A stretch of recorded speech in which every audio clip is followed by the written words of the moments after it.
You're listening to the Living Adventures podcast, a lifestyle podcast hosted by Ashley Milkey and Victoria Vance. Tune in for a new episode every Thursday to hear our honest conversations about topics like freedom, creativity, spirituality, luxury living, health and wellness, and above all else, building community. We have real and unfiltered conversations inspired by our search to feel connected to people who give a shit about us, support our dreams, and understand our struggles. Our mission is to provide you with the tools, guidance, and motivation to navigate any moment in your life with the lens of your neurodivergent mind, with a community who gets you. Adventure on. Hello and welcome to another episode of the Living Adventures podcast. It's your co-host here, Ashley Milkey with Victoria Vance. And today we are going off because we're going to talk about why solving the wrong problems is ruining your life and how you can practice true self-awareness. Because let me tell you, I've been scrolling on the internet and I've been seeing people complain about their little problems, and every time I just screenshot, text Victoria, and I go, this isn't it. This isn't it. This isn't even the real problem. They're focusing on this problem when they should be focusing on this problem. And so y'all are living in little circles of delusion where life sucks instead of just fixing the right stuff. And Ashley and I realized we need to stop telling each other and start talking out loud.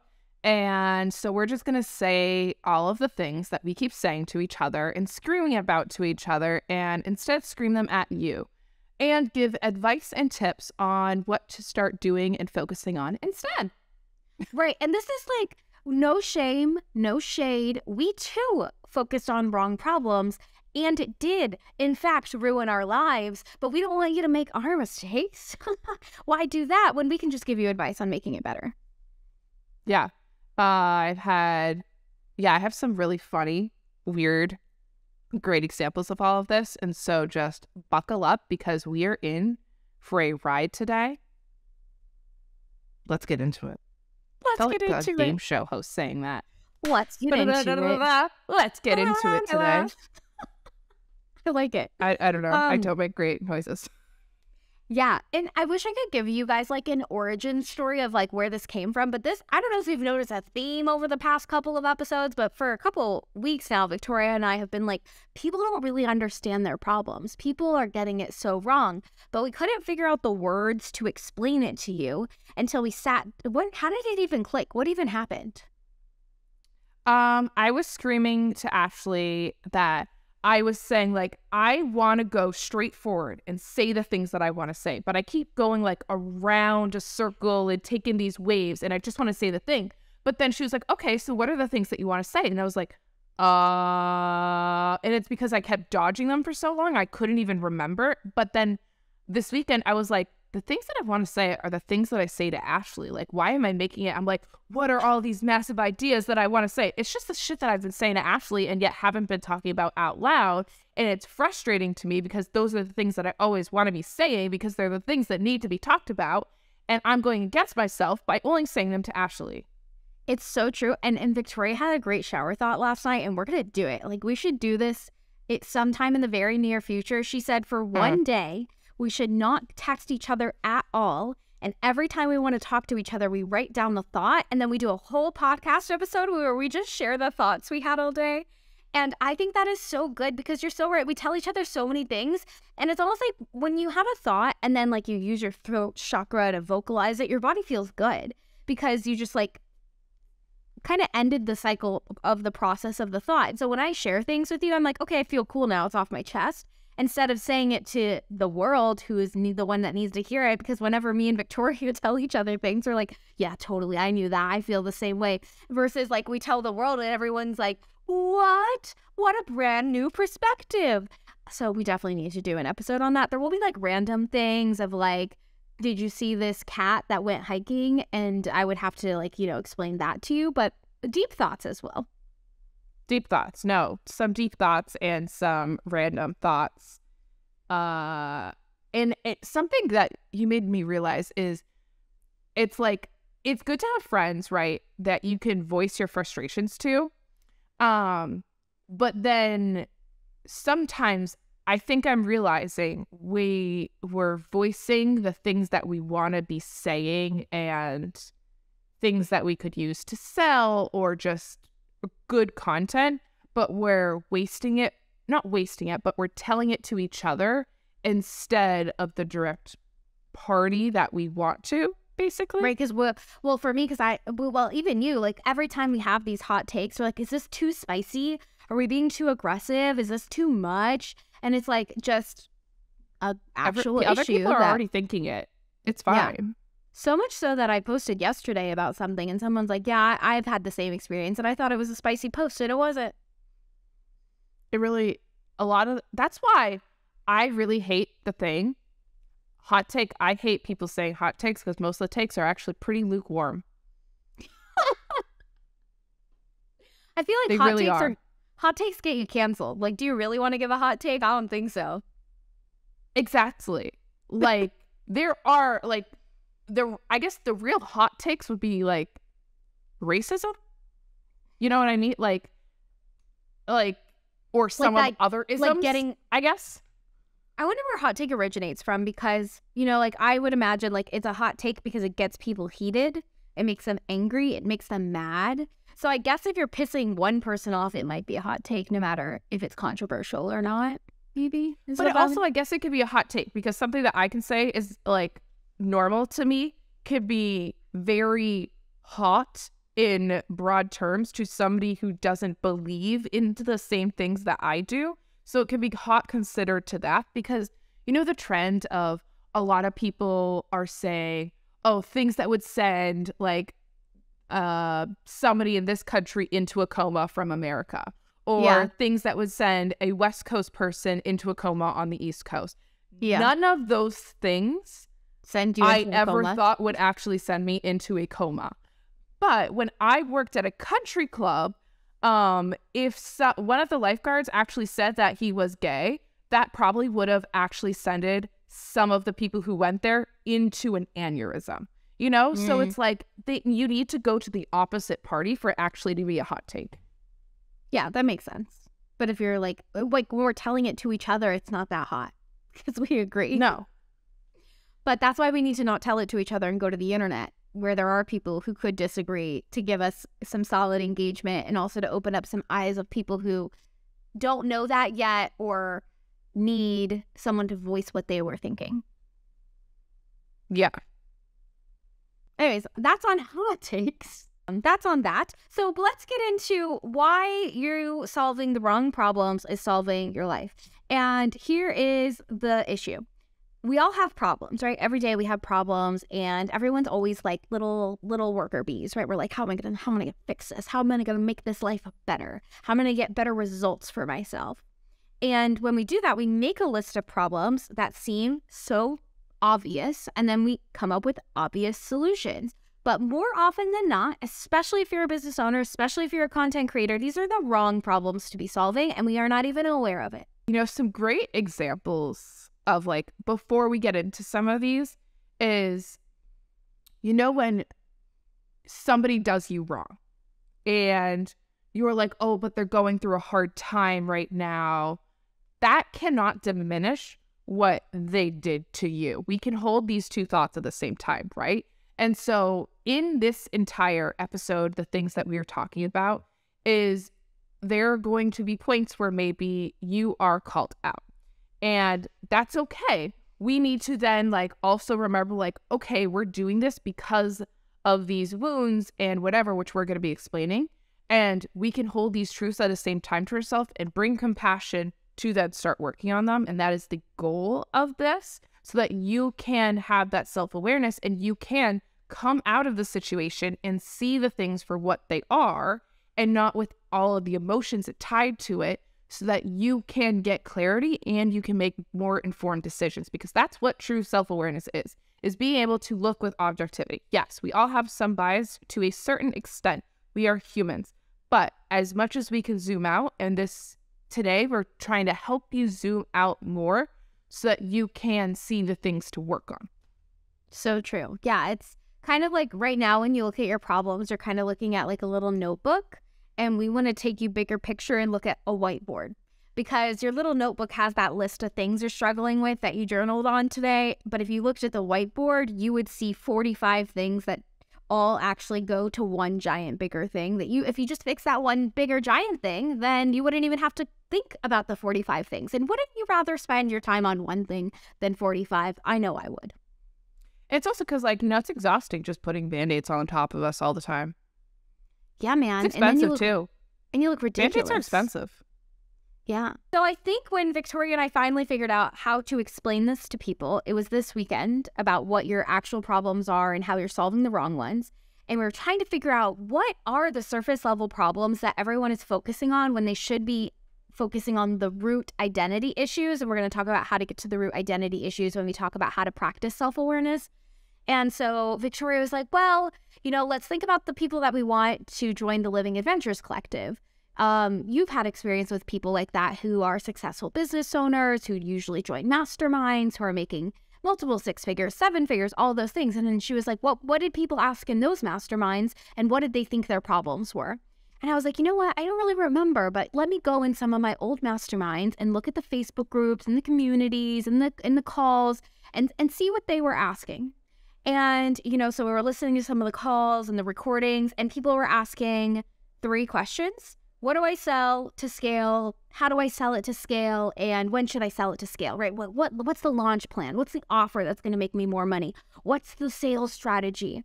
And I was just like, I'm taking note. And then Victoria goes, Ashley, wait, are you telling me that people are joining these high-level masterminds to become 7-figure earners, and they're asking the same questions that you answered in your 9 to Freedom beginner business course that I took? And I was in shock. Because yes, they were. And I was like, wait a second. Are you telling me? Because I didn't notice it. Because when you're in it, and this is why we're making this podcast topic today. When you are in it, you can't see it. When I was in it, I was in these programs. I didn't see that they were asking the same questions my clients who had just started questions were asking, because I was asking the same mother effing questions.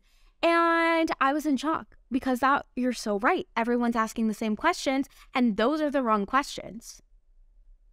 And, we don't pay attention to the questions we're asking sometimes and how we're constantly asking them because we think that is the problem, right? And we keep going after it, and we keep getting told, like, these are the questions to be asking. Like, oh, you're not alone in asking these questions. You're not alone in asking these questions. But if you're all asking the same questions, doesn't that mean that maybe nobody's solving the problem? But we don't think like that. Right. Also, if you're asking the same question for multiple years, maybe we need to reevaluate how you're answering the question or solving the problem. Why is someone in year 0 of starting a business asking the same questions as someone who's been in business for 3 years, for 5 years, for 10 years? I've been in masterminds with people who are making multiple 7-figure multiple 7 figures, right? Many millions.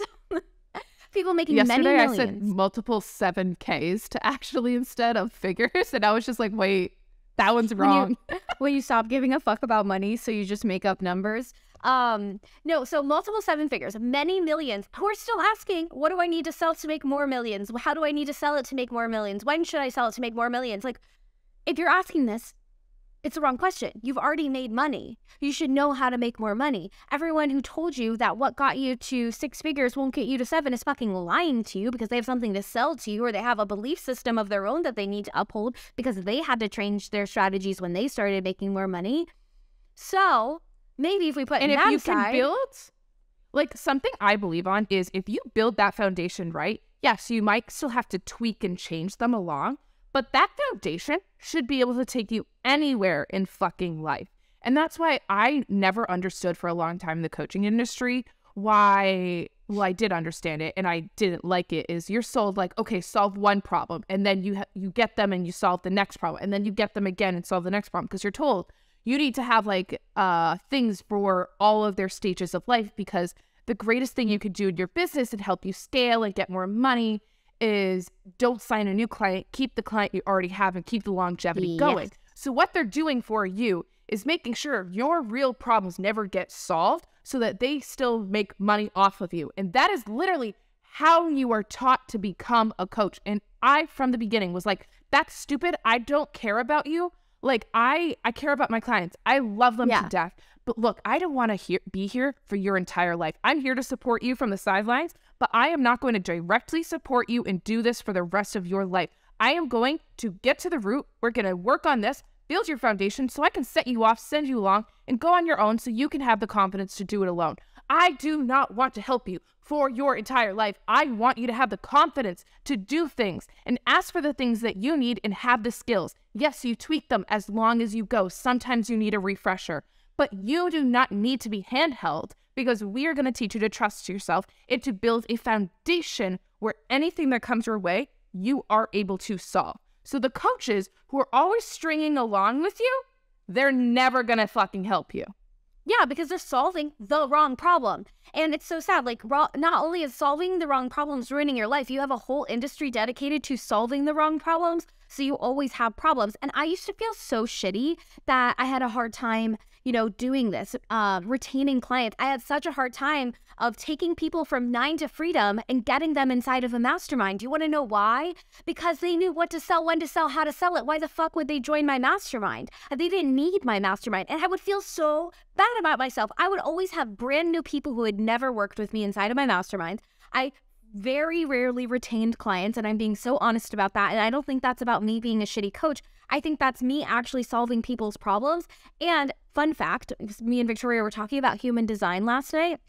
My human design, like, life purpose is to solve people's problems in unique ways that no one else can see, but it is also to do it in a way that brings resolution and completion. So literally within my human design type, I am here to help people not just solve problems, but never deal with those problems again. And that's what I was doing, but I felt so bad about myself for solving the right problems with people. And I was like, well, I must be wrong because I have this whole industry telling me that I'm doing something wrong.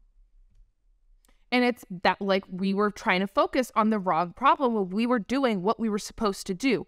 My incarnation cross is, funny enough, building on principles. And I am here to investigate foundation information, stand on that secure knowledge base, and then influence others with it.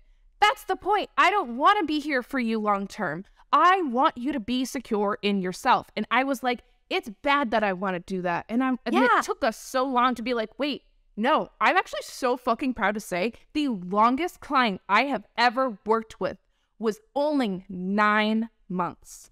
Yeah.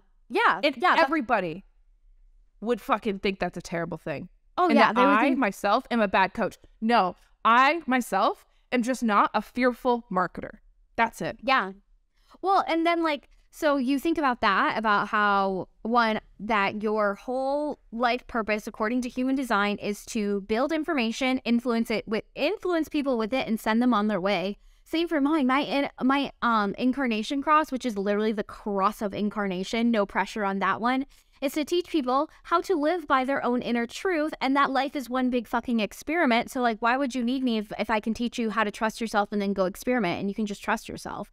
But you have these things that we know about ourselves. But on the very flip side, even today, I saw someone who had a post that was like, I made $120,000 without launching or posting one thing about my offer. And I was like, okay, let's see. What did you do to do that? You know what they did? They upsold 7 clients that they already had. That's how they made so much money. So it's like, okay, what if you don't want to do that? What if that doesn't feel good for you? What if you actually want to solve the right problems for your clients? You're kind of SOL. And if you're that client, you're never going to get your actual problem solved because that person is now bragging about how they can just upsell their current clients and never have to find new ones. And they really say it's something to brag about, but it's not. To me, it just shows that maybe you're just projecting. I would love to quote the beloved Paradise song. Insecure people turn into insecure lovers. Insecure in your life will turn out everywhere inside of your life. So business coaches, anybody who is now teaching you to be an authority and doing all of that, you are gaining all of their insecurities. Mm-hmm. Pay attention to who you are taking information from. Pay attention to the stories that they tell because you will be adapting their stories. That is so That's true. It. That's so true. I remember the very first mastermind I ever joined was very much be a CEO, use data masculine, do, bro marketing kind of thing. And I had a friend in it and she was like super intuitive. And in that mastermind, they taught you so much about launching and structure and doing things a certain way. And it wasn't until a year later that her and I actually talked about our experience together in that mastermind. And she was like, what I realized was I took on a lot of limiting beliefs and insecurities from our coach because she told us you had to do things a certain way, and I believed her. And instead of just trusting what I wanted to do, I took on her insecurities of, no, you have to do it this way or else it won't work, or you have to do it this way because whatever. But all the reasons why that coach said certain things wouldn't work were just her own insecurities, her actual problems coming through, and not actually anything that was the truth about the way the world works. And so we need to pay attention to that. And that's why when they're saying your issues is you want to grow more and you need to like have more sales and do this business growth and you need to be scalable and in the 1% and here's all of the data to do that, they're selling you this data story that's completely made up on their beliefs. Data doesn't do jack shit. Data just will tell a story that you want to tell. Just like in reporting, in the news, and everything, it is just to tell the story that you want to tell on that given day. And then the data that they get when you're working with you, and they'll just sell it to you to sell you again. They're just going to make a story. That's it. And so the real problem is you don't trust yourself. You're seeking control. You don't feel worthy to trust yourself because as the world works and these people projecting onto you is we are taking all of that in, and we need to understand that you as a human are able and should be recognized for who you are as a human, not for what you produce. Yeah. And I think like if you think about, okay, well, what's the wrong problem we're solving in that scenario? That's like when your launch isn't going well, or you're not making a lot of sales, or you're not getting a lot of followers. What do the be a corporations people tell you? Like Victoria said, they say, oh, well, go analyze your data. If you can look at your data and figure out what content people like, then you can make better sales. Look at your data and figure out how many applications you're getting. Look at your data and figure out how often you're taking someone in the DMs and turning them into a customer. Up that percentage. If you can up that percentage, that means you're better. And one, that's just a metric to like make you feel productive and feel good about yourself. Oh, I improved my closing rate in the DMs. But also, like Victoria said, you can use data to tell any story you want. I can get 40,000 views on a TikTok and use that data to make me feel good about myself. But maybe if I'm an influencer who's used to getting 100,000 views, I can use a 40,000 viewed TikTok to make me feel really shitty about myself. It can mean anything I want it to mean. I can use having 100 views on an application to mean that people really want my offer. I can use it to mean, oh, no one's applied. That means nobody wants my offer. And what I think is hard for most people is like if you don't research data and know how to use research and statistics and those kinds of things on like a collegiate level, you never learn this. But, you know, in my master's program, I did a master's thesis and I did research and I collected a lot of data on a lot of things, and I can make that data say whatever I want. I can draw whatever conclusions I want. Why do you think we have peer-reviewed research in the science world? Because many people draw many different conclusions from data, and so people need to study data over and over and over again until everyone starts to come to similar opinions and conclusions. We don't need to do that in our business, guys. We really don't need peer-reviewed research inside of your business to like get similar data results. You don't need data at all. And like what Victoria said, if you are using data to validate yourself, to prove you're worthy of something, to shit on yourself, there's your real issue. Your real issue isn't that your launch isn't going well. Your launch isn't going well because you said it's not going well, because you don't trust yourself. I can't tell you how many times I've had people be like, oh my God, it's week 2 of my launch and no one's bought anything. No one's buying. And I know that if you just kept selling and kept talking about stuff and doing stuff the way you wanted to, eventually you'll make a sale. I had a client who had a 8-week launch period. Week 7 is when she got all of her clients. And guess what? She didn't give a fuck about the data. She kept posting what made her happy. She kept making tweaks to her messaging in a way that made her feel good, but it wasn't about anything else because she didn't have that issue of not trusting herself. She could trust herself and know that her offer was good. Eventually people would buy. And I love what you're saying about that, because basically the point is, like, we're saying, like, our launch isn't successful. Successful based off of what? It's not successful based off of what you are comparing it to, and that the time frame that you may have put on it. That is not something in your control. And we need to stop and take a minute and have our second thoughts. Remember, we love second thoughts. And step back from the problem and be like, okay, I'm told that it's not successful. I'm told all of these things.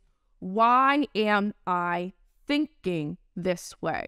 Is it I'm being told that this is happening and that I need to make more money? I need to be in the 1%. I need to scale, make more money, hire people. Why do I think those things? Well, because of people told me. And what have those things brought them? Is these bringing things that I want? What is the thing that I truly even want? We need to ask why 10 more times, because when you're going to get to it, it's going to be like, oh, that didn't matter. That was a really small thing.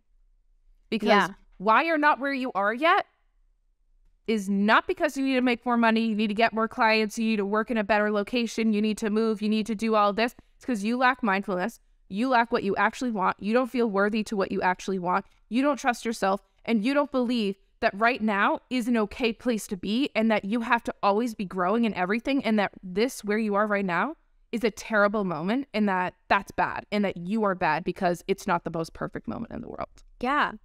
And what I've realized this week, I was writing down all the things I stopped doing when I stopped obsessing over those things and obsessing over a next level and all of that, is when you are obsessing over a next level, you're constantly looking for things you don't have. So, excuse me, I was always looking at the what I was doing wrong. Every single week was, what am I doing wrong? I must be doing something wrong, or else I would have the results already.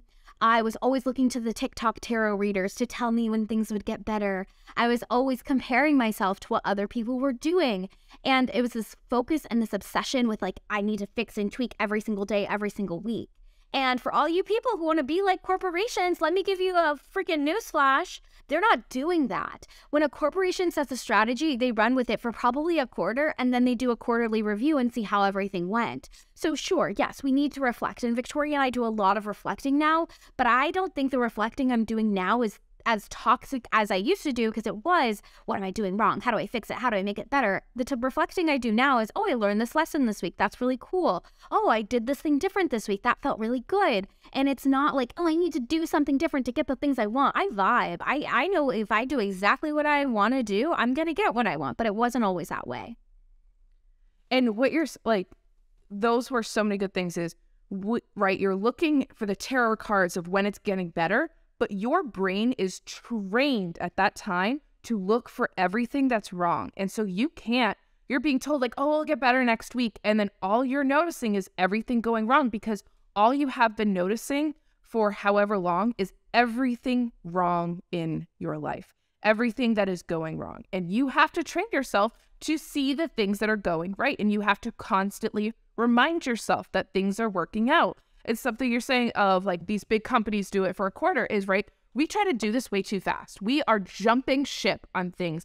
In 1 week, it doesn't go well. Oh my God, it's terrible. Even though you still have 8 more weeks to go. What? Why? It's just not ready yet.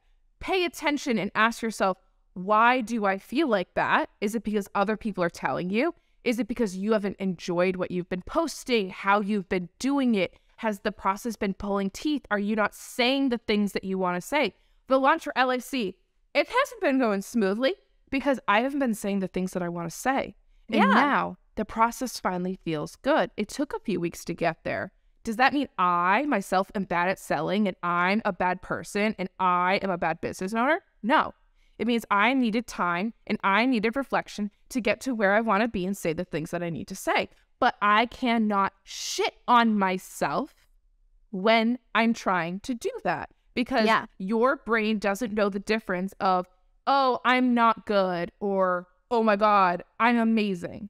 Oh wait, no, it does know the difference between that, but it doesn't know the difference between when you're saying it like, unironically are like, I just had like such a shitty day. I'm such a shitty person. Like, you're telling yourself you're a shitty person, right? And that's all you receive. You need to understand that you're trying to find data now to make sure that you know you're a shitty person because you just told yourself that you're a shitty person. You are not a shitty person. I want everyone to stop right now and say that I am an amazing person. I deserve to be recognized for who I am. I deserve to be recognized for who I am, what my interests are, and that's it. I don't need to be recognized for my productivity. I don't need to be recognized. I want to be recognized for what I want, which is not based off of bullshit metrics. Yeah, man. And I will say that the LAC launch is not going smoothly according to typical standards. Like, I'll straight up tell you we don't have an application in yet. We haven't done sales calls yet. And I'm not fucking embarrassed to say that because I think this launch has been the shit. I have loved all of the content I've been creating recently. We've gotten so much interest, so much feedback, so much confirmation from people of like, this is what I need to hear. This is what I've been thinking. I've been wanting to run away. Nobody said this. That shit is making me so pumped. And it would be really easy to do the things that people do when they're not getting applications and they're not having a successful launch and freak out and be like, what do I need to do differently? I haven't thought, what do I need to do differently in this launch? I have known that if I just keep feeling excited about the things that I'm creating, the right people will listen, the right people will find me, and the right people will apply. And Victoria said that the reason why we haven't gotten applications yet is because we weren't doing certain things, right? We weren't saying what we wanted to say. I'll also say that for me, I'm glad we didn't get applications yet because I was struggling with a identity issue, a core issue, you know, surface level. It's like, oh, I'm not getting applications. What's the thing? Do more, be better, whatever. But my actual issue about not getting applications is because I had a core belief that I can lose good things and have the rug pulled out from me at any moment. And so I was thinking and I was like, okay, if I have that belief and we get applications, I'm going to think it's too good to be true. And even if we have sales calls and people will apply, I'll be like, this is going to get ruined at any moment. Like, I can't hold on to things that I love and things that I'm proud of. And so I had to do the work to eliminate that belief. And literally, this was one of those beliefs that my mind was like, this is true. It's true. It's never not going to be true. Of course, people can lose things. And it wasn't until I got to this point, and it took many, many days of meditating on it, that I was like, oh, well, I think that's just an interesting fact that and I don't have to make interesting facts mean anything. For example, like when Max, and you know, if you've been listening since the beginning, Max and our hiking drama ate a bag of trail mix. I wasn't like, oh my God, Max ate trail mix, now he's gonna die. A little bit on that situation, but you know, mostly now when Max eats things. Mostly when Max eats things. It was more me thinking that actually, because he literally just shut out a wallet in the morning before he did that. Remember, he literally shit a wallet out in the morning, and then I was like, wait, do you understand how toxic raisins are to dogs and chocolate? And she was like, no, I don't. And then she looked it up. She goes, oh, it's really bad. Okay, call poison control. Okay, I'm calling poison control. And so it's like when things happen to Max, I'm not like, oh, he's going to die. I'm going to lose my dog. I'm like, oh, that's an interesting that happened. Doesn't mean anything. And so I had to take that same. You also didn't say, oh my God, I'm such a bad dog mom. I left that around. I'm so horrible. I'm killing my animal. He hates me. Everyone's going to judge me. Yeah. We can make it about ourselves as much as we want.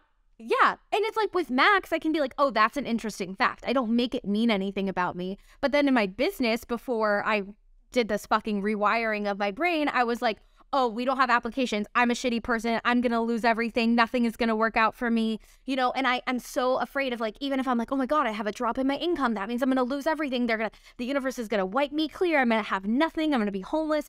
And like, that's the thought spiral I was going into. And I literally, that's the actual issue. The actual issue for me was never the money. It was never the launch. It was never the clients. It was never the marketing. It was that freaking deep. It was so deep that I thought I would lose everything if my launches didn't go well. I thought I would lose my home if I didn't make more money, if I didn't continue to grow. I thought I would lose all of the things that I cared about in life.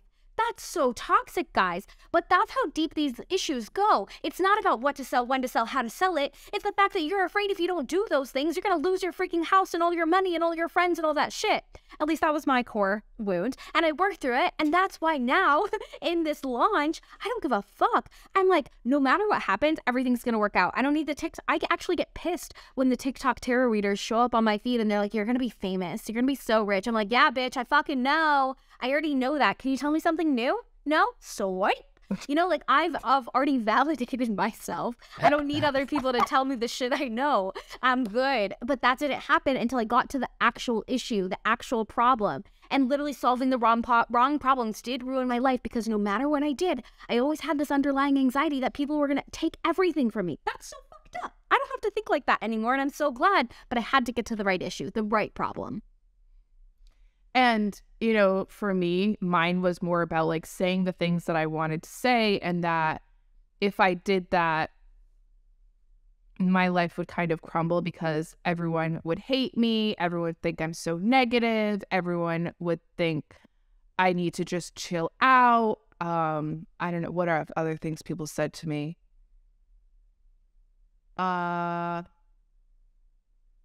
Oh, that I'm being too extreme, that things that I'm saying are never going to happen. Like, whenever I voiced, like, things I want to do, my mom growing up would be like, okay, sure, go have fun trying that one. And it's just like, all I wanted was just to be like, okay, like, what is it that you want? Like, how do you want to support this? You want to change? Like, can I ask why you want to change? And like, okay, so you want to stop swimming and you want to dive instead full time? Okay, like, let's do that. What do we need to do that? What is the support that you're going to need for that?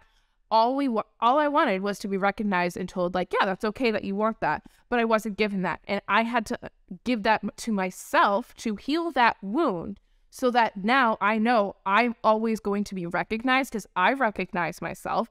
Ashley recognizes me. Susie, my coach, recognizes me. Kate, my friend, recognizes. So people in my life who support me wholeheartedly for who I am are here to support me, because I conditionally support myself. And until that, I couldn't say the things that I wanted to say.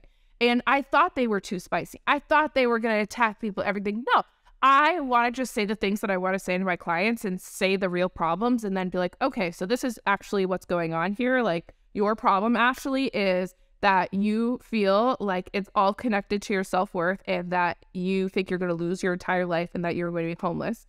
I understand that that's a real issue. How can we work against that? What are the things that cause that? Okay, these are the things that cause that. Okay, what is it that you need to give yourself to heal those wounds? That's the shit I want to say. But I felt so bad for so long, thinking that I have to go around and create all of these other paths to be able to get to that point. And I can't just be directed to say the things that I'm seeing that are happening that I am supposed to just say, because I had core wounds around that. And thinking on the applications, as I told Ashley yesterday, like, one, we had an issue apparently even with the website, and we didn't even know that until this weekend, where actually people were applying, but you couldn't submit the application. And I literally told Ashley yesterday, I was like, the reason that happened is because if we had those applications, we would have not gotten to where we were, because we would have got sidetracked on a little dopamine to get all of that. So why am I saying that? Because I believe that everything's always working out for me. And we're protected. Looking at that, I'm like, I could understand how that could happen. But somebody else could be like, no, you're being stupid. You're making that up about yourself and making you so self-centered. You should have known that. You should have seen that from the start. You should have checked that. That should have been the first thing that you checked. I don't give a fuck about what you think. This is where I am today. I'm so fucking proud that I was able to heal these wounds and get my confidence to say the things that I want to say. I am so happy that I didn't get a single application so that I could be where I am today. And now I'm excited for the applications to come in.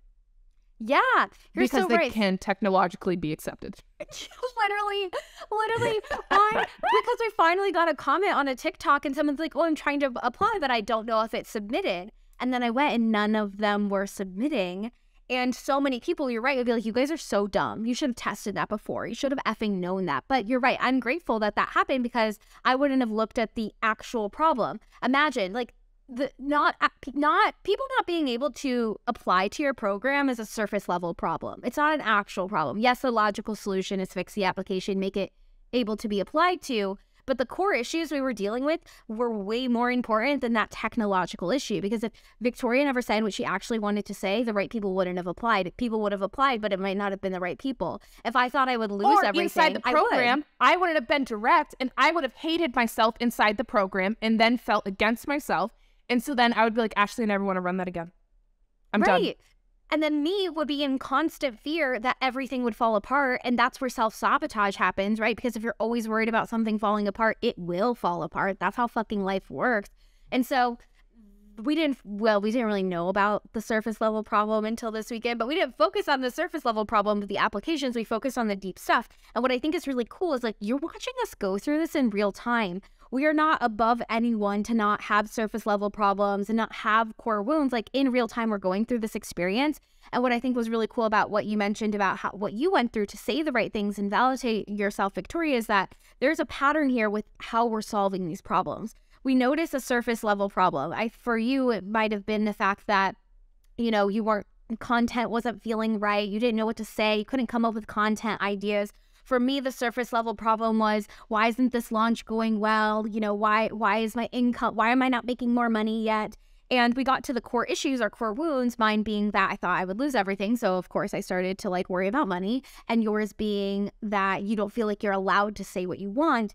And you know what we did next? We had to validate ourselves. I had to give myself examples of times that I didn't lose everything and that I could trust myself. You had to validate yourself and show you that you even believed in the stuff you wanted to say. And then we found evidence in our lives of not just us doing those things, but other people doing those things for us. So, I found evidence of, for me, at first, validating myself was showing myself that I don't always believe I'll lose things. It's really just around money in my home. And then I found evidence of the outside world of people who don't think that they're going to lose anything at any given point. Victoria doesn't think that way.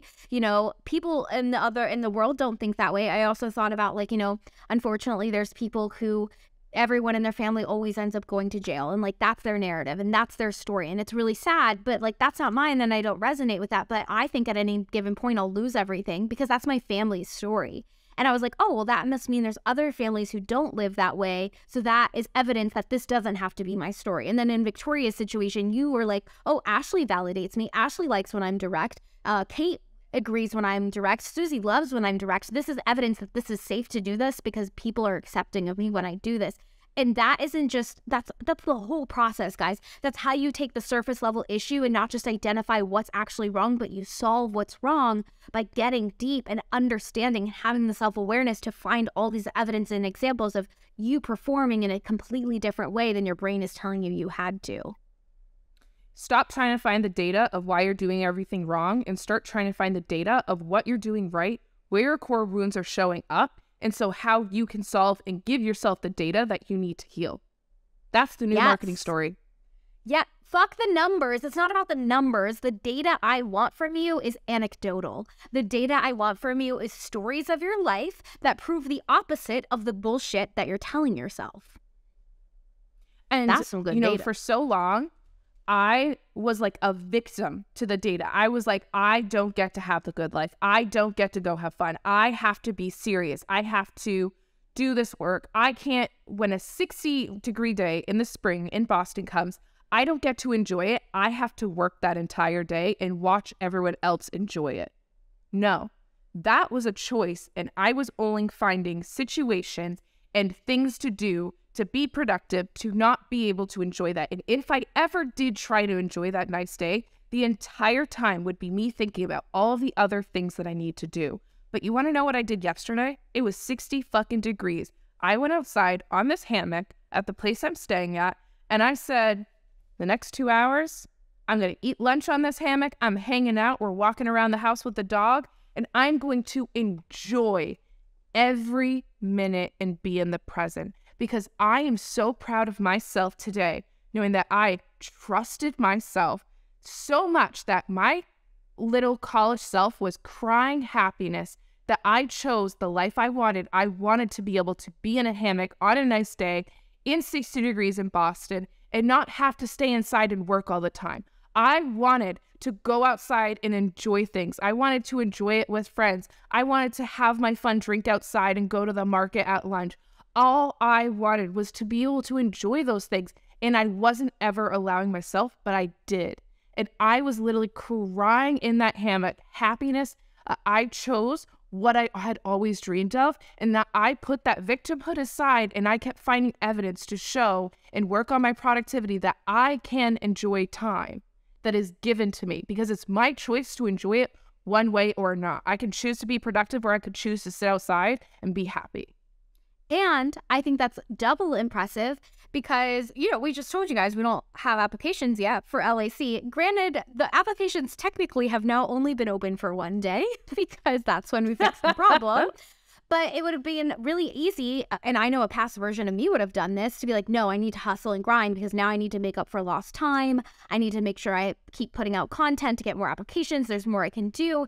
And it's so funny that you mentioned that you did something different, because even this morning I was thinking about the fact of how I'm so sad that so much of Max's life, my dog, has been spent of me working many hours because I wanted to make something better for myself, and rushing through his walks in the afternoon or skipping park time in the evening so I could work a couple hours later when he's like so cute and so precious. And literally yesterday I was like doing something and I could have kept working, but the sun came out, and now I have this rule: if the sun's out, I'm out. I drop everything for the sun because I've missed it. And so we went and we explored, and the tide was low. So we went and we played by the water, and he sniffed the rocks, and we just spent so much time. He laid down mid-walk because it's protest walk season. He hates when the sun's out. And I was like, okay, I guess we're just going to sit here and stare into the distance and enjoy the sun. And a past version of me would have been like, no, Max, we need to hurry up. I need to get back. I need to, work harder. We can't sit here all day, Max. We got to get this walk done. And I don't have to do that anymore. But I had to solve the right problem to be able to enjoy my time with my dog, instead of being like, well, I need to make more sales. So I can't enjoy this time with my dog because I need to make more sales, because if I don't make more sales, I'm going to lose my home. I can't trust myself to make sales if I'm not working hard. And there's so many stories within that I had to dismantle. I had to dismantle my worth being tied to productivity. I had to dismantle the idea that working harder makes you more money somehow. No, not for me. I believe if I rest, play, and have a good time, I'm going to make money. Even if I only posted once this week, I bet I could get applications and sales for LAC if that was what I felt like doing this week. And I believe that 100%. And I just go with the flow so much more now. And I was a type A corporate planner girly, guys. Okay, this is fucking nuts. But that is because I dealt with the real issues and not the surface level issues that my corporate type A girly brain really wanted to focus on, which was sales plans, quarterly plans, lot plans, yada, yada, yada. And thinking of I've talked about this, is my future dog, Theo. I can't wait for him to come into my life. I really want him and everything.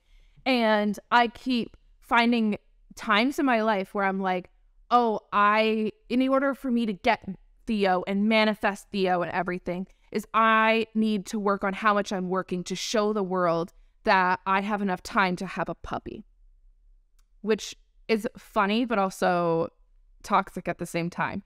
But it helped me work on my productivity, because thinking on how you think with Max of oh my gosh, I used to spend so much time working, as I was like, I'm not going to be able to raise a puppy and do all the things that I'm doing. I just know I won't be able to do that. So something needs to happen so that Theo can come into my life, because I was struggling when I had Bo, and Bo was that young. And I know it will just happen again with Theo. And so literally this weekend, I was like, for the first time in my life, I can actually see I have time to have a puppy. I understand. I finally have time. I am not strapped on things as much. It's okay when things happen.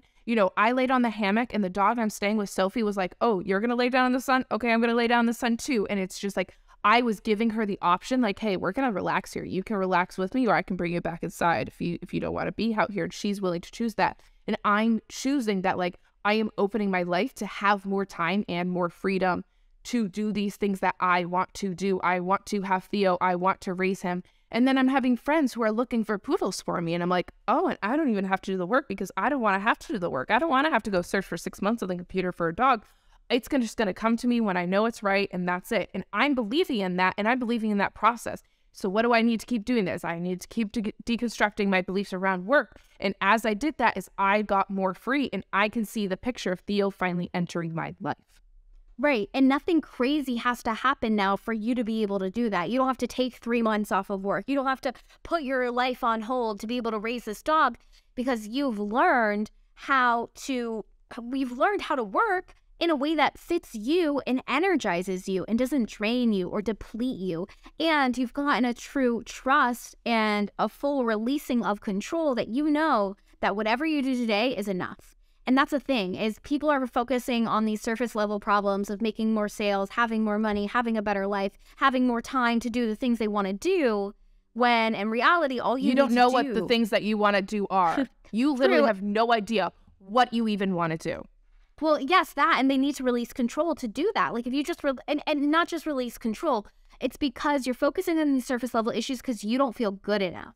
If you felt good enough, no matter what you did today would get you results tomorrow. You know, Victoria feels good enough in her life right now so she can go record her 7-minute TikTok, post it, and people will be like, that's crazy. No one's going to listen to you talk for 7 minutes, and it'll go fucking viral because that's how life works, because she feels like she's good enough. And then she's going to go vibe for the rest of the day. And like, that's it. And we're going to make money, and we're going to make sales, and we're going to sell out our launch. And we get to do that because we trust ourselves. We think we're good enough. We release this idea of control. And anytime those feelings that are opposite come up, we know how to navigate it. We have our little toolboxes. And if ever a time I'm like, oh, I'm kind of worried about this launch, kind of worried about this surface level problem, I'm not going to go think, how can I do more, have a better sales funnel, sell more, create an ebook, launch. I'm going to say, what do I need to pull out of my toolbox to remind myself of this core wound and why it's not true? You know what's so toxic that I used to do is if it didn't go viral or didn't get enough views at like the one I posted originally, I would literally make videos all day to try and get more views. Like I would literally be like, okay, you need to have 10 more ideas on the clock. Now let's go film. You got to go viral today. Versus like now I'm like, literally, if it doesn't go viral, I'm like, okay, that's not my fault. Oh yeah. I have a video that has 40 views from yesterday. Me. Yeah, and the right person is going to see it eventually. And it's because I'm not looking for validation in the numbers of views like I was then. I'm not necessarily looking for it. I have recognition for myself inside of my life in what I'm doing. I am not looking for the validation online like I was inside of views and inside of this data, because that data does not provide if I should like myself or not, or if I have done enough work that day. That's fucking toxic. Yeah, and I even made a post about this yesterday about how like everyone's obsessed with low views. You always hear people on TikTok, views aren't what they used to be. Views aren't what they used to be. Okay, why do you want more views? Everyone's like so disappointed about low views. That's a surface level issue, right? And now you're going to go look at the logical solutions on your For You page of use this hack, use this trending sound, do this on the algorithm. This is what the app wants from you now. Instead of looking at the core issue, which is, why do you want more views? Okay? Is it because you want to validate yourself? You want to feel good about yourself? Is it because you think you're going to get more opportunities if you have more views and followers? Is it because you think you're going to make more money if you have more views? Okay, if we know it's one of those 3 things, why do you want those things? Also, why do you think you can't get those things with low views? Because you can get a fucking TV show with 200 views. You can get clients and make $50,000 with 60 views. You can do anything. So the actual issue isn't the views. The actual issue is you don't trust that whatever you do is enough. You don't trust that the things that you want are coming to you because you don't feel good enough of those things unless you're validated in some kind of way. That's the core issue. Your views, surface level problem. And you don't feel like you're enough, and you feel you need to produce to be enough. So until you work on that, you're going to hate your life. You're going to be miserable. You're going to overwork yourself, and you're not going to actually be able to rest, because that's all you're going to be thinking about is, how do I get more? How do I do this? How do I do that? Instead of being like, it's a nice day out here. It's not a nice day today. What am I going to do? Oh, I got to work. I got to do things. Or you're going to be like the people we've seen on the internet lately who are sick for the 2nd month in a row because they're overworking themselves and not taking a break. And they have like personal shit come up in their lives. And instead of taking time off to take care of their personal shit, they put their business first. They put their clients first. And they deal with these surface level issues. And then they go, and this is where we talk about lack of self-awareness, guys, because they go and they brag about what good business owners they are. I'm such a good business owner. No matter what what happens in my life, I'll always put my clients first. I'm such a good business owner. I'm going to show you how I balance real life and business at the same time. I took 5 days off because I was sick. I'm like, well, did you take the 5 days off, or did sickness force you to take 5 days off? And are you getting sick every month because your body is begging for a break? And then they say things like, I can't catch a break. And I'm like, you're the only one who can give yourself a break, so fucking take it. But no, never mind. You deal with your surface level issues about how you're going to sell out your launch and balance your clients and your life and have good work-life balance instead of the core fucking issue, which is you don't feel worthy of rest and you have a toxic workaholic belief pattern. Never mind the ones that are saying like, oh, I took 5 days off of work. No, they took 5 days off of social media and they were still doing all of the other client things work. inside their Because business. client work People is a real say, work. Yeah, literally people, if you are still working, if you are still doing things for your business, you are still working. If it's offline or if it's off of a client call, that is still work. And until you budget time in for that and understand that you do not actually know work-life balance, because work-life balance doesn't exist. And if you think you just need to make more money so that you can hire people to do things in your personal life so you can spend more time at work, that's not work-life balance. That is you trying to throw money at the real fucking problem and put band-aids that you do not know how to take care of yourself. You do not know how to meet your basic needs. Yeah, sure, fine. Rich people do hire chefs and everything sometimes. But I also know the amount of fucking rich people who literally pay people to be their friends and pay people to solve these problems and then stop paying them, expecting them to continue to do it because they think they're their friend, because they pay people to basically become their friends, because you don't have any friends, because you don't have any time outside of your job, because you don't know anything outside of your fucking business. I know. The issue is you. The issue has always been you. And then those same people who are like bragging about how good they are with no self-awareness, they have the self-awareness to know that people don't have friends and they don't have friends. So then they create the group programs where they're like, come make friends. And then nobody's making friends because we're still all obsessed with our businesses. And it's like the issue continues. And I love that what you mentioned about people throwing money at problems. Right? We're like, oh, I need to make more money because if I make more money, then I can have the chef and I won't have to take time to cook. And then I can send my dog to daycare or my kid to daycare and I'll have more time to work and then I'll have more.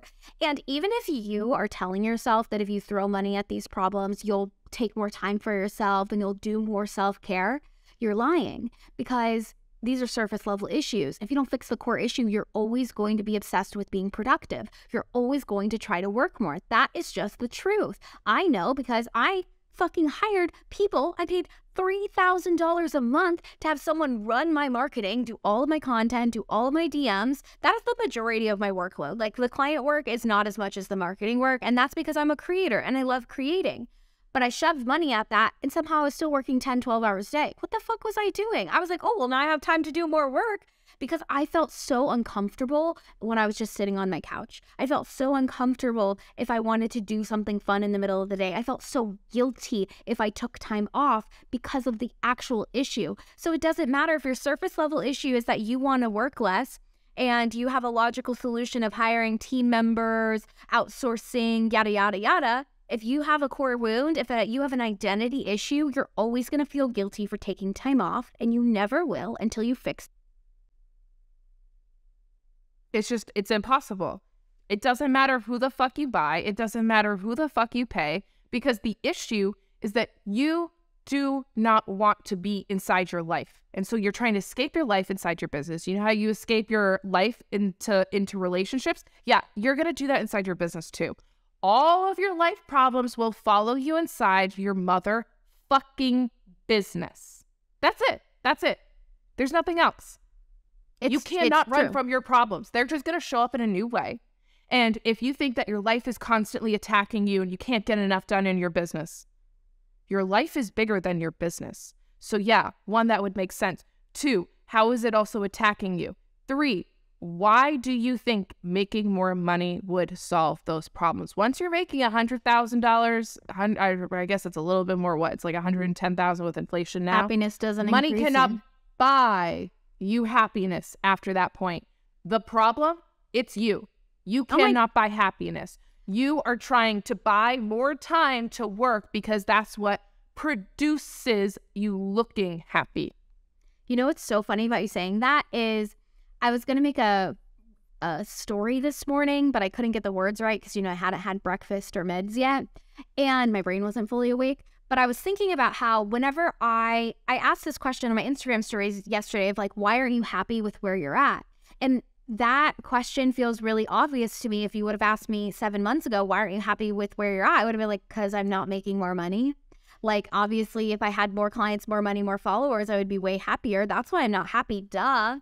If you're listening to this and you're like, yeah, duh, Ashley, that makes sense. You have deeper issues because the reason why you're not happy with where you're at right now is because you don't trust yourself. You think money buys happiness. You think you need to work harder. Like, these are the actual reasons you're not happy. You don't have a free time. You don't have a life. You don't have hobbies. You don't have enjoyment outside of your business.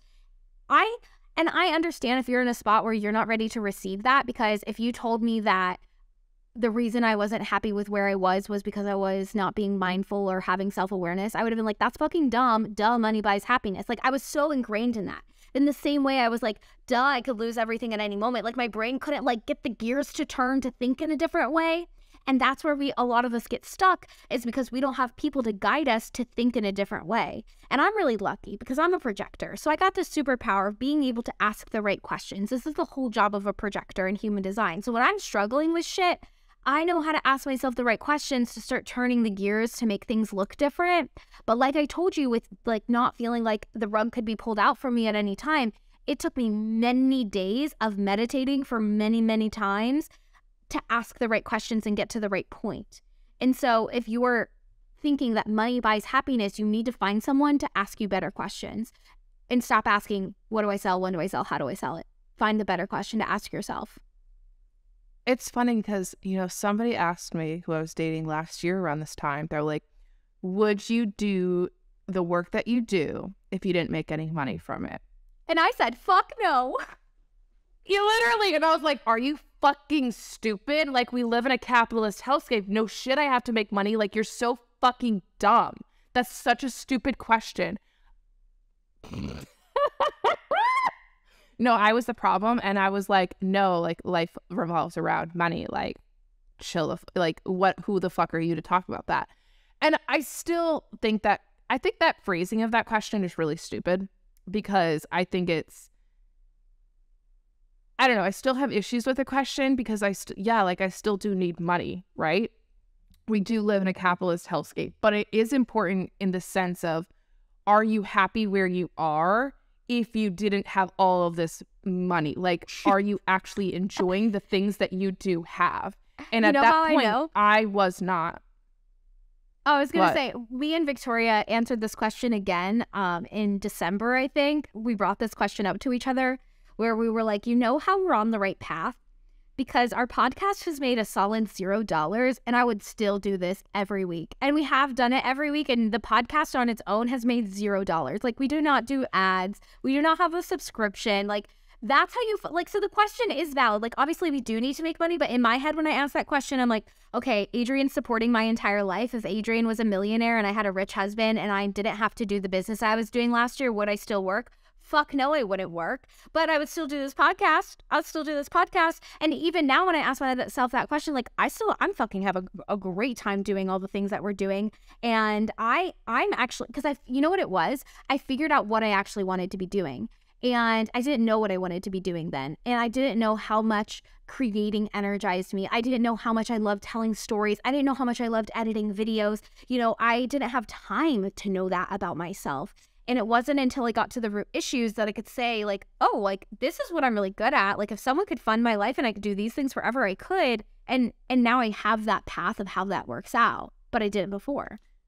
And, just because you love it doesn't mean you can't burn out. A lot of people say if you love it so much, then you can't burn out. That is the biggest fucking lie. Stress just burns you out. If you just do too much, it will burn you out. And so it's like, some of the essence of what we were doing, yeah, sure, I love, and I'm still doing it now, and basically I'm not making money for it, but I love it. I'm still doing it. But I wasn't able to say yes at that point because I was still doing so much, and my entire identity was around what I produce. Where when I got rid of that and I can now say like, I enjoy what I'm doing and like whatever it produces and whatever, that's fine. That is not a direct impact of who I am and how that turns out. Then I'm actually able to say, I guess the money doesn't matter as much, but the money does still matter in a hellscape. Yeah, like obviously we need to make money, pay our bills. But now I'm at the point where I just know that by doing the things I am actually passionate about, I make money from that. I didn't think that before because, you know, I thought I was passionate about business coaching, but like secretly I wasn't. I was like looking for outs all the time, other things to do. And now I know that what I actually am passionate about and what I actually want to be recognized for is my ability to storytell, my ability to solve problems, my ability to develop theories and concepts that make people's lives easier, you know, all that stuff. And I think you make it an interesting point that you can burn out on the things that you're passionate about. We see it all the time with content creators. Most content creators love creating content. It's what makes us happy. It's so much fun to use our creativity in that way. But I even can burn out. Like I made a post a couple days ago. I don't think I've actually posted it yet, but I was basically like, I am so aware of my energy levels now that I almost need like a day of creation and a day off. A day of creation and a day off because I get so tired from outputting in that way. Even though it's fun, even though it's nurturing, even though it's a good time, your brain needs rest. And I saw this really cool video that was like, you know, when we think a lot, why does our body get physically tired? And we think our brain and our bodies are like separate entities. But if you are using your muscles in your arms, your body is tired because your muscle is connected to your arms. If your fucking spleen or kidney is doing a lot of work or they hurt, it's going to hurt you. So if your brain is being used a lot, of course it's going to physically drain your body. We need rest. And we have so many episodes on the types of rest and all that stuff. But it's like, you can still, even if your thing that you love is using your brain and creating and writing and all that stuff, you still need rest. Like you still need to understand your limits. And like, it's actually the funny way you put that is because when Ashley and I go hiking on the weekends, we're still using our brains while we're doing that. And we're taking in all of this new seeds, the naps, and we're using our body, right? So when I get home, the naps that I take, they are deep. I feel like a new person waking up outside of them.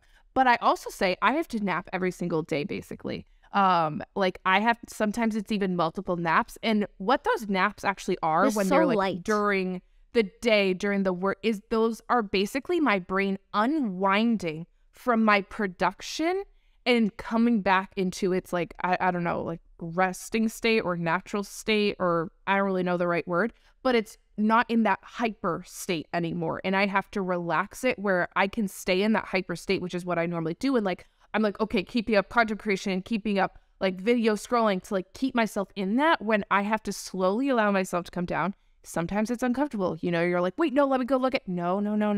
Relax.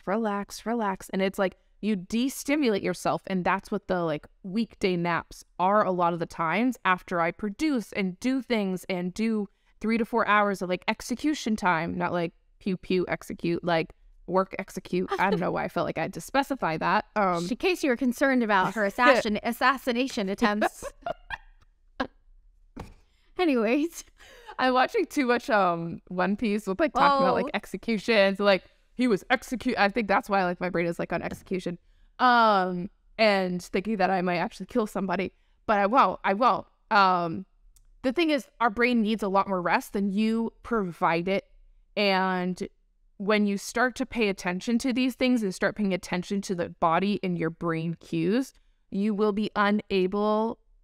Well, I guess you could still ignore it, but I find it harder to ignore. No, your body's loud and sometimes I'm like, fuck, I really have to rest again? Like, are you kidding me? But like, okay, and fine, it's like, we'll go rest. I know I'll feel better. Yeah, you're like, I know this idea in my head will make more sense if I take a little nap right now, but it's really annoying.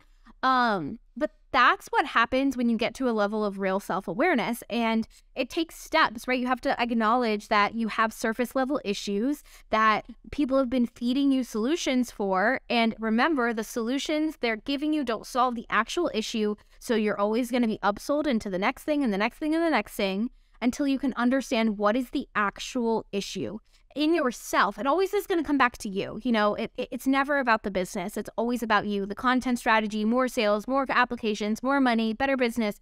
It's all going to come back to you.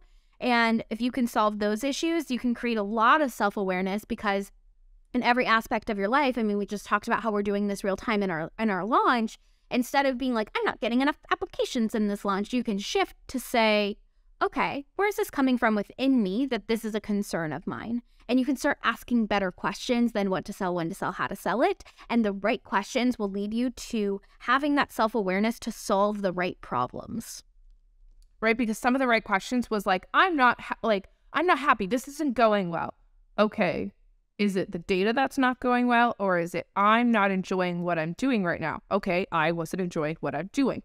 Why am I not enjoying what I'm doing? You know, every time I was going to record, my brain and my throat, it was like hesitation. It was like, the words just feel janky and everything. It doesn't feel like it's flowing. And so I'm not happy about that. Okay, what is prohibiting the flow? That is the problem that I need to go solve. It's not that I don't feel successful right now. It's that I'm not happy. Things aren't flowing. Things aren't feeling good. And I'm not feeling good on what I'm producing. Why am I not feeling good on what I'm producing? I'm not saying what I want. I'm not saying the things that I want to say. That's so funny. That's so good. Yeah, because my process of getting to the right questions, it could have been like, oh, I'm so stressed. We don't have applications. I'm freaking out. We don't have applications. And then that could have ended there. What do I do to get more applications? Wrong question. Right question. Why am I so stressed about applications? How do I feel about the content I've produced thus far? Because for me, I was loving the content I was creating. I was like, this shit is so fun. I'm in my creative flow and I feel successful about the content. So why don't I feel successful about the launch? Because if the content is good and I feel good about what I'm creating, then what's actually wrong? Oh, well, I'm stressed out about money because I feel like if I don't make money, I'm going to lose my house. That's real weird that you have that connection. Why do you think you're going to lose your house, Ashley? Oh, because when I was a child, we lost our house when people stopped making money. And it's like, okay, well, let's deal with that issue because maybe the applications aren't it. Maybe it's something deeper, you know? And like, that's really where you have to go. And that's why while you solve the wrong problems, your life will continue to spiral because it is your internal belief system that is driving your life. And until you fix your internal belief system, your life is going to spiral. Yeah. And it's not going to feel good. And you're going to feel powerless. You're going to feel out of control. And then you're going to be searching for constant control to make you feel better, to prove to yourself that it's okay where you are. Yes. Right. Ego validation. Validate that ego, get control, and that's what people will sell you on. Don't validate that ego, actually. Well, no, that's what people will sell you on. Oh, yes. They're going to sell you on the validation of their ego to help their ego as well. And so... And to be an authority. Nobody likes an authoritarian. So let's break that authority because actually, like I said last week, just because you're an elder, just because you make this much, just because you do all this stuff, doesn't actually mean anything about you. And people should come to you for advice because they want to come to you for advice, not because you're an authoritarian. And authoritarians don't let you ask the question why. So they are prohibiting you from exploring, questioning them. Yeah, because they don't want them to be questioned. The things. I had a teacher, guys, in 11th grade, science teacher. She got fired. I got her fired. I asked a question and she threw a ball at my head because I wasn't allowed to ask questions when she was teaching us. These are the people you're hiring. Like, yeah, you know, like, but it's just like, why am I not allowed to ask a question about the anatomy and the things that we're learning and how things work and everything?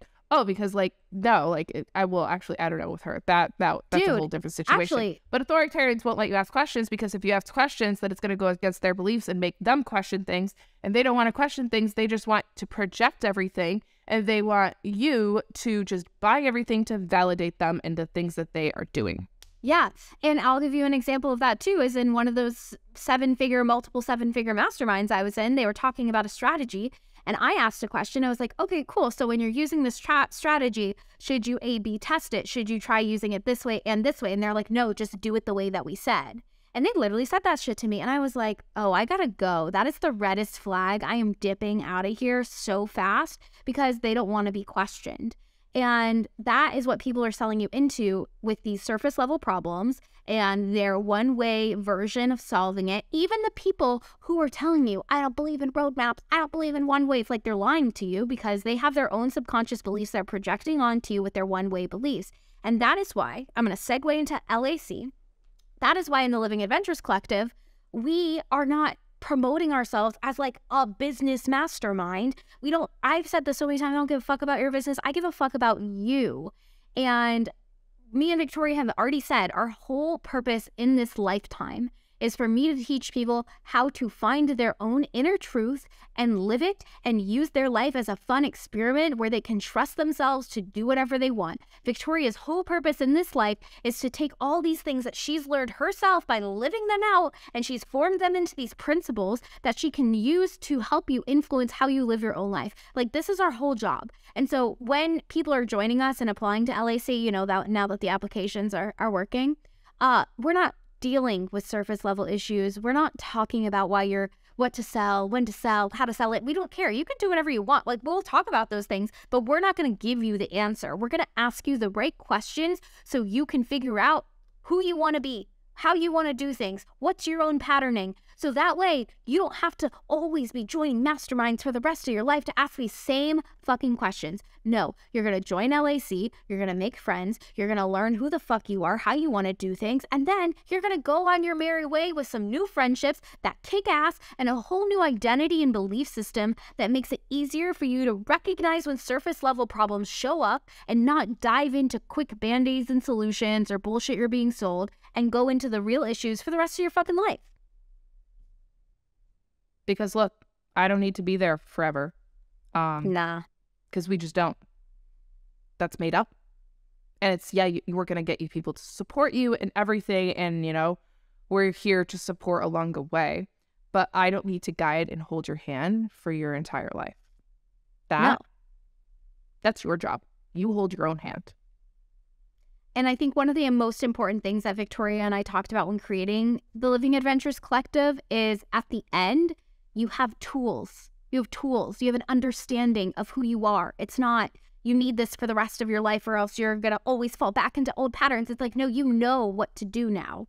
Just like how when this launch doesn't have applications yet, me and Victoria knew what to do. We didn't spiral the old way we used to. We didn't dive into old patterns of trying to be more productive or do more or hire someone to fill the gaps.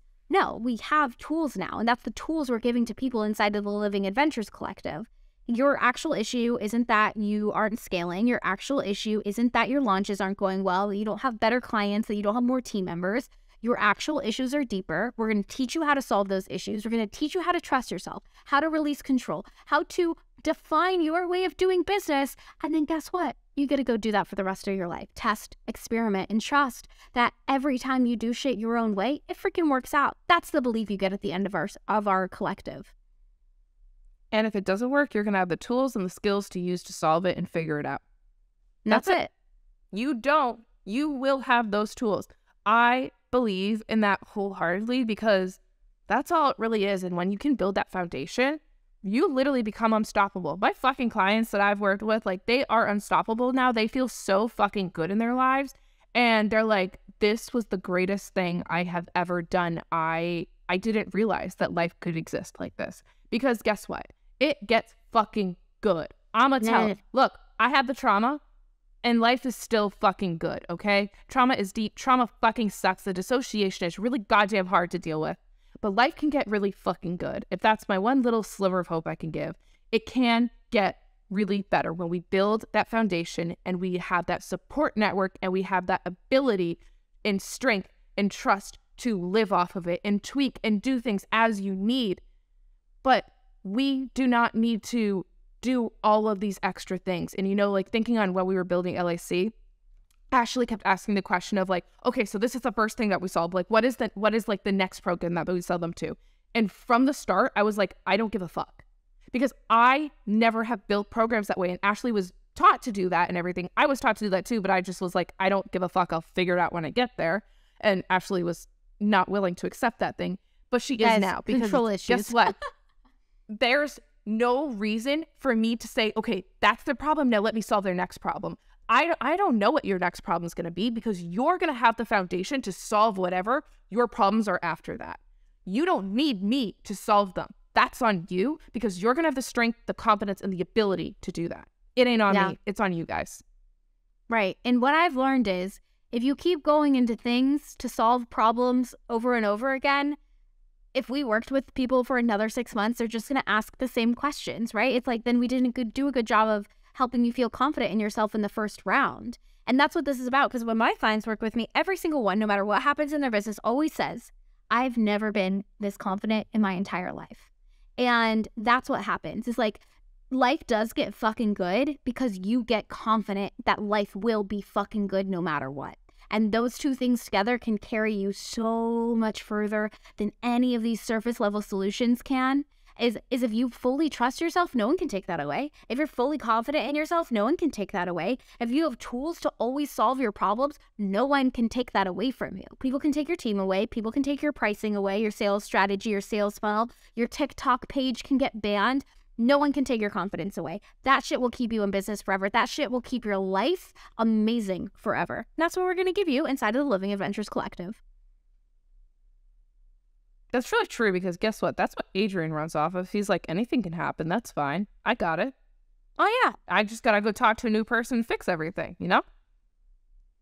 Yeah. He just meets people and just gets drinks. He just meets people, get opportunities, you know? It's because that's what happens when you have that true charisma and that confidence and everything, because nothing can stop you if you have that. Yeah. You'll always get whatever you want if you believe in yourself. That's it. My husband is the most confident man I've ever met. Adrian is the most confident person I've ever met in my entire life. He fully, wholeheartedly believes that he is a god on this earth, and not in a like toxic, insecure, narcissistic way. He would not actually tell people he's a god unless he's very close to them, because he has that confidence and everything works out for him. Like Victoria said, we go to a bar, he gets drinks. Like from multiple people, not just like one free drink. Like he gets more free drinks than me. And I'm a girl, okay? Like I'm good looking. He loses his passport and is about to go to DR in a few days. He's like, it'll happen. It'll find it. About it. Like, I'm not stressed. It will just appear. Pulls I it out of wish the jacket. Haha, that's so funny. We found it the day before we gotta go. Isn't that so funny, wife? It was in my blazer. Me like freaking the fuck out. Yeah, so I wish more. You know what he did is he had a paper due at midnight and he took a fucking bath at like 11 o'clock. And he's like, I'll get it done. Don't worry. I just got to take a little time to relax. That is true fucking confidence, but also a goddamn regulated nervous system.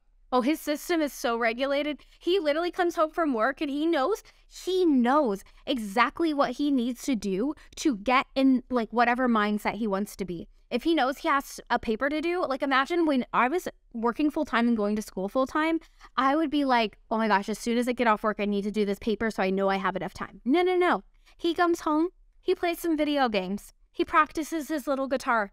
He then maybe will have some dinner and then work on the homework. Like his nervous system is so regulated because he knows what he needs to do. And I think what's interesting is if we want to bring human design into it, you know, everyone, he's a generator. So like obviously he can go. And I think you made an interesting point even about manifesting generators in a message that you sent someone today where you were like, manifesting generators can work a lot, but they can't work a lot on the same thing for a long time.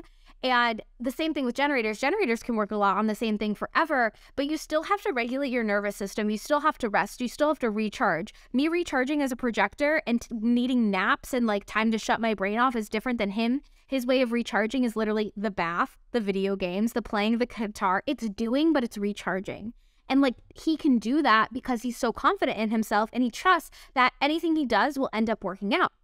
That's a great belief. I like that. And he knows that like refueling himself and giving himself the ways to recharge, that will be give him the ability to be more productive and get the paper done in a shorter amount of time because he's not grasping at the straws and trying to gain control and all those thoughts. He's given his time and brain to rest after work that he just did and reset, redo things that enjoy and refuel his life so that he could be like, all right, let's get this paper done and book it out in a lot faster time than if he was at a 20% battery that maybe then he got home from work at. Yeah. And what's interesting about that too, as you mentioned, like he's saving time. How much time and energy, what I don't think we think about is how much energy are we wasting with our negative thoughts? Obviously, we're wasting a lot of time. But while you're worried about control, while you're worried about making more money, while you're worried, you're draining yourself with these thoughts. Remember, our brain and our body are not separate entities. Your brain is an organ that is functioning and pulling energy. And while you're thinking about things not working out, you're draining yourself, which makes it that much harder to execute later on instead of just vibing and flowing and doing things that are restful and fun and solving the core issue, which is those things of you worrying. And that is the actual problem, is like you're draining yourself even more when you focus on surface level problems. And you're also hurting yourself in your self-image because you are probably doing destructive things during that time. You're probably saying bad things about yourself. You're probably trying to control and be like, next time I'm not allowed to like go out and have that coffee with a friend. That took too long. I can't believe I fucking did that again. And you are actually going to, one, waste time, destroy your self-image within yourself. You are going to be so unproductive. You're wasting so much energy on negative thoughts instead of giving yourself the things that you needed, give yourself the time that you needed, and give yourself the love that you fucking needed to do the things that you need to do. Yeah. I will say, this episode felt like a weight lifted off my chest. I feel like I needed to say that shit for a long time. I feel so good. And I hope you listening to this are seeing somewhat what levels of problems are surface levels and seeing how you can get to the root of the issues. And if you're struggling to do that, here's your homework activity and like a journal activity for the end of this. I want you to like make a list of all the shit that you're worried about right now. You know, like I need more money, my launch isn't going well, I'm not at the level I want to be. And then I want you to think of like what you think the solution is. Like what's the logical thing here that everyone's telling you to do, right? Learn the algorithm better, sell more things, do more, whatever it is. And then I want you to start asking yourself, come back to the initial problem. Why am I worried about this? Why am I worried about not having enough views? Why am I worried about having low followers? And do the why thing that we have talked about in probably every fucking episode. Ask yourself why 6 times until you can get to the actual issue, because it's not whatever the first thing is that you wrote down. Promise it's not. Unless you're super self-aware. And then if you are, I applaud you because, you know, it took work to get there. I know it because I know it. I know it. But, you know, that's your homework. Go do that. And guess what? If you can only get to 2 to 3 whys today, okay, take a break and come at it again next week. Because guess what? If anything you could have learned from this episode is the past 3 weeks it's taken Ashley and I to get to the root of our why and heal the wound. Yeah. Never mind the work that we've done the past year, 2 years, 3 years, whatever, in our own personal life to deal with the self-awareness, our identity and productivity and to get self-awareness and to do all of this stuff. Never mind all of that. It took us 3 weeks to get to it. That's okay. You don't have to get to it in one day. It's easier for us to look at each other and be like, oh my God, how could I not have seen that earlier, blah, blah, blah. But when we're in the moment, it's hard. It can take time to build that distance to see the issue. That's okay. There's nothing wrong with you if you can't get it all done today. It's so true. It's okay if it takes some time. Yeah. And it's okay if you need somebody else to point it out to you. So true. Because even with me, you know, I told you guys that I've had these beliefs that were so firm in my identity that the gears couldn't turn for them to be anything different. That's how deep these are. And it might be like that for you. You might not even be able to get to the first why, but just bringing awareness to an issue and bringing self-awareness at the first issue isn't the issue will start your subconscious brain from being like, oh, what is the issue? Because the reason it took us 3 weeks is because, you know, we could get to the first why. And then throughout the week, we kind of live our life, but our brain is still thinking and it's still like loading that thing that we first brought up in our journaling. And you're going to get new information. And then maybe on Sunday, you check back in and you're like, oh, you know what? I reflected on that and that thing happened this week. And that maybe that's the deeper why. Okay, let me continue throughout my week. And you're going to get more information as the week goes. And like Victoria said, it's really nice to have people who can help point things out for you. Because I remember every time I did a meditation on my like, the rug's going to be pulled out from under me thing, I would tell Victoria about it. And she'd be like, ooh, that kind of sounds like this. And I'd be like, ooh, okay, maybe that's part of this layer. Maybe that makes sense. Or even Victoria, I remember we were walking on the beach and you're like, I have the thing I want to say. But then I keep trying to figure out how to say that thing in a question. And I'm going around and like we were still almost getting to the thing, but it wasn't there yet. And like being able to vocalize that helps you explore it even more, which is why finding people you can do this with is really, really helpful. And it's like, you know, I have had so many clients who it's like, okay, they start talking, they start telling me everything. And I'm like, okay, so here, this is what I'm hearing. This to this to this, and this is your problem. And they're like, oh my God, why couldn't I have seen that Like you're living so invested into it. It's okay. Yeah. You know, like when your friend is like, I need help on this, blah, blah, blah. And then they're like, oh my God, you always have such good advice. And it's just like, yeah, because we can't always see the thing that we're directly in front of. It's okay. That's why, and one, it takes time to build self-awareness. Two, not even just like time to build it, but also inside of the exact thing that you're looking for, it takes time to take the steps back. You can't just book it and just jump there. Sometimes you got to take some time. It's okay. Yeah. And you know what's so wild about you saying that, about like we're too in it? They've actually done research studies on people, and they did this for eating behaviors and like what makes people what makes making decisions around food easier and what helps people make better decisions around food and what they want to eat. And they did this study where people ask in first person, what do I want to eat for lunch? And they had other people ask, what does Ashley want to eat for lunch? And so they use third person, they use their name, or they use the word you. What do you want to eat for lunch, Ashley? And when people said, what do I want to eat for lunch? They really struggled to figure it out, and they really struggled to make a good decision of like a health conscious decision. But when people said, what does Ashley want to eat for lunch? The decision for what they were going to eat was so easy, and they always made the healthier decision in terms of whatever options were available. And that's because we're so fucking in it that we can't see it. We can't see it so much so that our brain is like, when I say I get confused. But if I look at myself as a third party entity, now I can make sense of this. And it's just like whenever if you present my own problem to me as the story of someone else, I'm going to be like, oh, well, yeah, this is really easy. And sometimes I even have to do that when I was journaling. I would have to be like, okay, if someone came to me and they said they were struggling with this, and this, and that was the series of events, what the fuck would I tell them? And that helped me solve my problems easier, because we're too in it. We're too in it sometimes. We've got a bird's eye view, pretend we're someone else. Yep. That's it. And that's on that, ladies and gentlemen. Yep. Felt good. Solid. That is why you're solving the wrong problems is ruining your life, and that is how you practice self-awareness. There are so many steps. Listen back, take notes. We've given you many actionable steps throughout this podcast, so write them down. Subscribe to the podcast, like the podcast, leave us a review on the podcast. Please leave us a review. We love the reviews. Follow us on Instagram and TikTok, and apply to the Living Adventures Collective, because if you had tried to apply to the past, we did not get it because the application wasn't working. But now you can actually apply and actually have the opportunity to, change your life and have all the good feels that come at the end of that program. Yeah, that's it for today.